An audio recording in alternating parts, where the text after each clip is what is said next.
This is the HydroGrower hybrid hydroponic system. It's hybrid because there's an ebb and flow system in the top two tubes and a drip system in the lower sets of tubes. So water flows into the top tube, triggers via this bell siphon so that it drains into the middle ebb and flow tank, which then does an ebb and flow cycle but drains down into the drippers on the lower tubes, which we can see there. This is the controller. The pump is solar powered, so the timer has 19 on-off settings, so I can set it to go for 15 minutes in the hour or 30 minutes in the hour, whatever.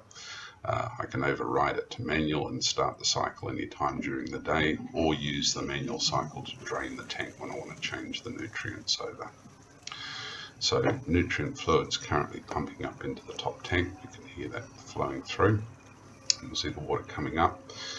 The top tank is fitted with a reverse siphon at the pump inlet, so that if the pump turns off halfway through a cycle and the top tank is half full, it will actually drain back down to the main reservoir and keep it all nice and dry. We actually want the roots to dry out between cycles, so we don't want the plant sitting in nutrient fluid. The bell siphon on this one is set quite high, so it will just get to the rim of the cup inlet before it actually triggers its drain, so it gets quite high, but that should be kicking in about there, and we can see that it's kicked in and the fluid is starting to drain down to the second ebb and flow tank. So the second tank doesn't get as full as this first one because part of the fluid's drained out before it actually finishes draining the top tank, but it gets high enough in the plants to actually set them off. This drives the drip systems here. Looking at that, it's more an injector system. We can change the amount of water going in there.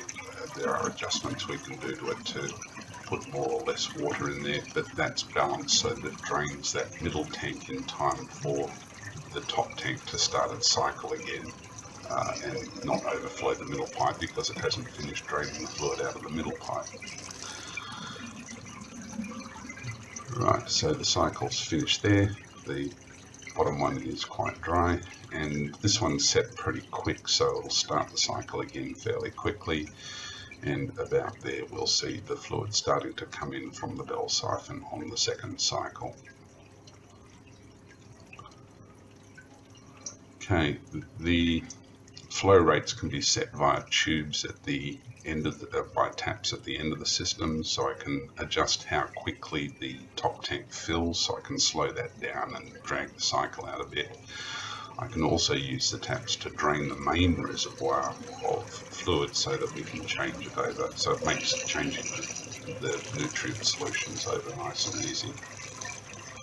Okay, so the second cycle is nearly complete there. The water gets high enough to saturate those pots, so that's okay. These are the adjuster taps, so I can adjust the amount of flow up to the top, and the bottom one lets me drain the tank. And that's about it. Hope you enjoyed. See ya.